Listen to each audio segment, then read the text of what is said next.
Now let's move into the breezeway and take a look at what's going on in here. So what we see under here, under the breezeway, is there's leaves that have collected over time. Not a whole lot. She does a pretty good job of cleaning that up. There's some cardboard boxes. There's other combustible things that could be susceptible to embers. The way the roof is shaped, the roof is going to capture all the heat from anything that might be burning underneath it. Because of that heat being captured, it'll very quickly catch on fire. So up against the top of the roof where it's shaped like that and captures the heat, there's these large windows. Those windows are probably single pane glass, which means when they get hot, they're going to break, and that means the fire is going to get into the living space and at the very least create some significant smoke damage, if not help bring the house down. This side, I think it just goes to the outside, but the interior living space is right behind the windows on this side over here. Here we have a 2.5 gallon plastic gasoline container filled with gasoline, sitting in a cardboard box and wrapped in plastic. Literally something that couldn't be worse from an ember perspective. Embers could land in this box, ignite the box, very quickly ignite the gasoline. 2.5 gallons of gasoline under this would absolutely take the house down. Gasoline containers like this should be stored in a place where they can't be accessed by embers. So inside the garage is acceptable, but the best is in a garden shed or something like that that's well away from the house, so that if it does burn, it doesn't bring the house down. This is obviously for her generator. So there's probably fuel in the generator as well. If this started to burn, the generator started to burn, to have a significant fire in this space that would be pretty quickly out of control. We have a tree that's very, very close to the house, but the homeowner was very concerned because, of course, it's a beautiful old oak tree, and the last thing we want to do really is force a homeowner to tear down a beautiful oak tree.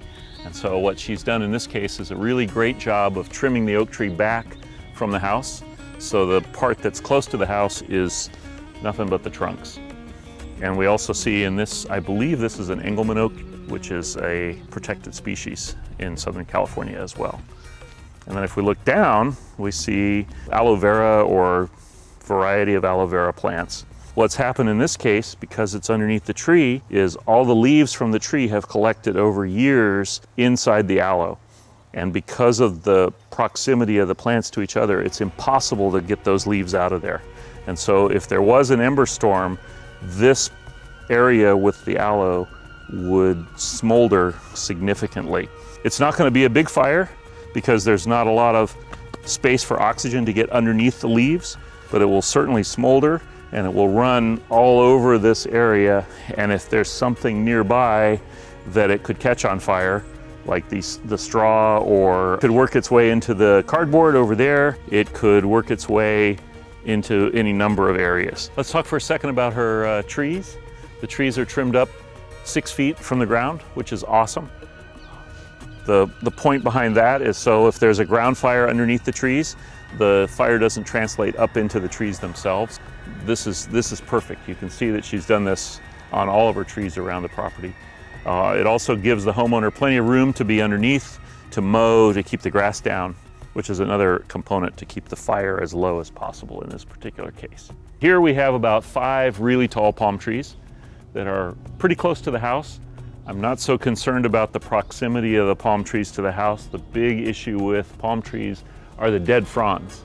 What happens is they're like Roman candles. The fronds will be ignited by the embers, and then as the wind blows, the fronds will either burn away or break loose, and they'll travel downwind, sometimes up to 2 miles.